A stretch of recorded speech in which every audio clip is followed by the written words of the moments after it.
आज की वीडियो में देखने वाले हैं 20 महत्वपूर्ण जीके जीएस क्वेश्चन जो कि आपका हाल फिलहाल के एग्जाम के लिए काफी महत्वपूर्ण होने वाला है। तो चलिए बिना देरी के इस वीडियो को शुरू करते हैं। इस वीडियो का पहला क्वेश्चन है, पीट्स इंडिया एक्ट कब पारित हुआ था? तो आपको याद रखना है, पीट्स इंडिया एक्ट कब पारित हुआ था। इसका सही जवाब हो जाएगा 1784 में।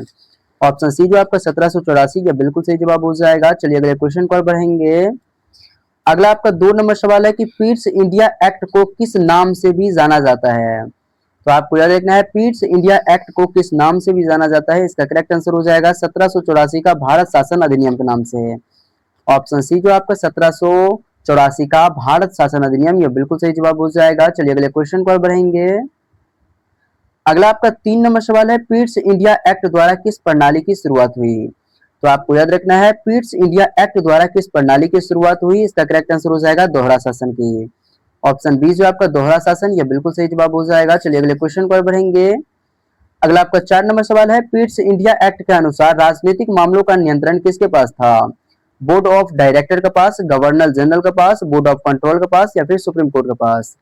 तो आपको याद रखना है, पीट्स इंडिया एक्ट के अनुसार राजनीतिक मामलों का नियंत्रण किसके पास था। इसका करेक्ट आंसर हो जाएगा बोर्ड ऑफ कंट्रोल के पास। ऑप्शन सी जो आपका बोर्ड ऑफ कंट्रोल, यह बिल्कुल सही जवाब हो जाएगा। तो चलिए इसी के साथ अगले क्वेश्चन पर बढ़ेंगे। अगला आपका 5 नंबर सवाल है, व्यापारिक मामलों का नियंत्रण किसके पास था? संसद के पास, बोर्ड ऑफ कंट्रोल के पास, बोर्ड ऑफ डायरेक्टर के पास या फिर न्यायालय के पास? तो आपको याद रखना है, व्यापारिक मामलों का नियंत्रण किसके पास था। तो इसका करेक्ट आंसर हो जाएगा बोर्ड ऑफ डायरेक्टर के पास। ऑप्शन सी जो आपका बोर्ड ऑफ डायरेक्टर्स, यह बिल्कुल सही जवाब हो जाएगा। चलिए अगले क्वेश्चन पर बढ़ेंगे। अगला आपका 6 नंबर सवाल है, 1793 का चार्टर एक्ट कब पारित हुआ?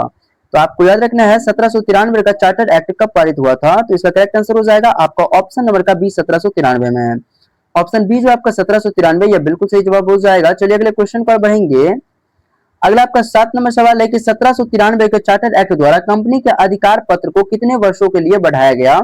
तो आपको याद रखना है, 1793 के चार्टर एक्ट द्वारा कंपनी के अधिकार पत्र को कितने वर्षों के लिए बढ़ाया गया? इसका करेक्ट आंसर हो जाएगा आपका ऑप्शन नंबर का सी, 20 वर्षों के लिए। ऑप्शन सी जो आपका 20 वर्ष यानी कि 20 ईयर्स, ये बिल्कुल सही जवाब हो जाएगा। चलिए अगले क्वेश्चन पर बढ़ेंगे। अगला आपका 8 नंबर सवाल है, नियंत्रण बोर्ड के सदस्यों का वेतन किससे दिया जाना था? तो आपको याद रखना है कि नियंत्रण बोर्ड के सदस्यों का वेतन किससे दिया जाना था। करेक्ट आंसर हो जाएगा भारतीय राजस्व से। ऑप्शन नंबर बी जो आपका भारतीय राजस्व, यह बिल्कुल सही जवाब हो जाएगा। चलिए अगले क्वेश्चन पर बढ़ेंगे। अगला आपका सवाल है 9 नंबर कि 1813 का चार्टर एक्ट कब पारित हुआ? तो आपको याद रखना है, 1813 का चार्टर एक्ट कब पारित हुआ। करेक्ट आंसर 1813 हो जाएगा। ऑप्शन नंबर सी जो आपका 1813, यह बिल्कुल सही जवाब हो जाएगा। चलिए अगले क्वेश्चन पर बढ़ेंगे। अगला आपका 10 नंबर क्वेश्चन आ चुका है। 10 नंबर सवाल है कि 1813 के चार्टर एक्ट द्वारा कंपनी का व्यापारिक एकाधिकार किस क्षेत्र में समाप्त किया गया? तो आपको याद रखना है, 1813 के चार्टर एक्ट द्वारा कंपनी का व्यापारिक एकाधिकार किस क्षेत्र में समाप्त किया गया? तो इसका सही जवाब हो जाएगा भारत के साथ व्यापार। ऑप्शन ए जो आपका भारत के साथ व्यापार, यह बिल्कुल सही जवाब हो जाएगा। इसके साथ हम लोग अगले क्वेश्चन पर बढ़ेंगे। आपका 11 नंबर क्वेश्चन आ चुका है। 11 नंबर सवाल है कि 1813 के बाद कंपनी का एकाधिकार किस पर बना रहा? तो इसका करेक्ट आंसर हो जाएगा चीन एवं चाय व्यापार। ऑप्शन नंबर सी जो आपका चीन एवं चाय व्यापार, यह बिल्कुल सही जवाब हो जाएगा। इसी के साथ हम लोग अगले क्वेश्चन पर बढ़ेंगे। 12 नंबर क्वेश्चन है कि किस एक्ट द्वारा ईसाई मशीनरियों को भारत आने की अनुमति मिली? तो इसका करेक्ट आंसर हो जाएगा आपका ऑप्शन नंबर का सी, 1813। चलिए इसी के साथ अगले क्वेश्चन पर बढ़ेंगे। अगला आपका 13 नंबर क्वेश्चन है कि 1833 का चार्टर एक्ट कब पारित हुआ? तो आपको याद रखना है, 1833 का चार्टर एक्ट कब पारित हुआ? तो इसका करेक्ट आंसर 1833 हो जाएगा। ऑप्शन सी आपका राइट आंसर हो जाएगा। इसके साथ हम लोग अगले क्वेश्चन पर बढ़ेंगे। नेक्स्ट आपका 14 नंबर सवाल है कि 1833 के चार्टर एक्ट द्वारा कंपनी कंपनी के कौन से कार्य समाप्त कर दिए गए? तो आपको याद रखना है, 1833 के चार्टर एक्ट द्वारा कंपनी के कौन से कार्य को समाप्त कर दिया गया? तो इसका करेक्ट आंसर हो जाएगा ऑप्शन नंबर का सी, व्यापारिक मामला। ऑप्शन नंबर सी जो आपको व्यापारिक, ये बिल्कुल सही जवाब हो जाएगा। चलिए इसी के साथ अगले क्वेश्चन पर बढ़ेंगे। अगला आपका 15 नंबर सवाल है कि 1833 के बाद ईस्ट इंडिया कंपनी का मुख्य कार्य क्या रह गया? तो आपको याद रखना है कि 1833 के बाद ईस्ट इंडिया कंपनी का मुख्य कार्य क्या रह गया? इसका करेक्ट आंसर हो जाएगा ऑप्शन नंबर का बी, शासन। ऑप्शन बी जो आपका शासन, यह बिल्कुल सही जवाब हो जाएगा। चलिए इसी के साथ अगले क्वेश्चन पर बढ़ेंगे।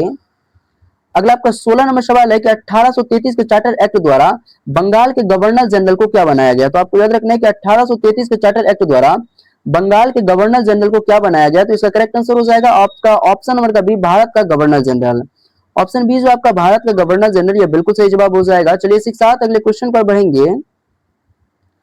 अगला आपका 17 नंबर सवाल है कि भारत का प्रथम गवर्नर जनरल कौन बना। तो आपको याद रखना है कि भारत का प्रथम गवर्नर जनरल कौन बना।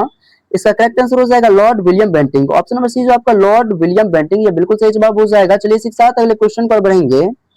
18 नंबर आपका क्वेश्चन है कि 1833 के चार्टर एक्ट द्वारा मुंबई और मद्रास की कौन सी शक्ति समाप्त की गई। तो आपको याद रखना है 1833 के चार्टर एक्ट द्वारा मुंबई और मद्रास की कौन सी शक्ति समाप्त की गई। इसका करेक्ट आंसर हो जाएगा आपका ऑप्शन नंबर का सी, विधि निर्माण शक्ति।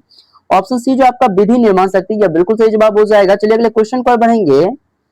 अगला आपका 19 नंबर सवाल है कि गवर्नर जनरल की परिषद में चौथे सदस्य के रूप में किसे जोड़ा गया। तो आपको याद रखना है गवर्नर जनरल की परिषद में चौथे सदस्य के रूप में किसे जोड़ा गया।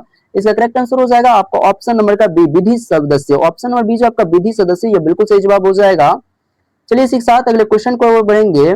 अगला आपका 20 नंबर क्वेश्चन है जो कि वीडियो का लास्ट क्वेश्चन है। चलिए इस क्वेश्चन को देख लेते हैं। सवाल है कि प्रथम विधि आयोग का गठन कब हुआ।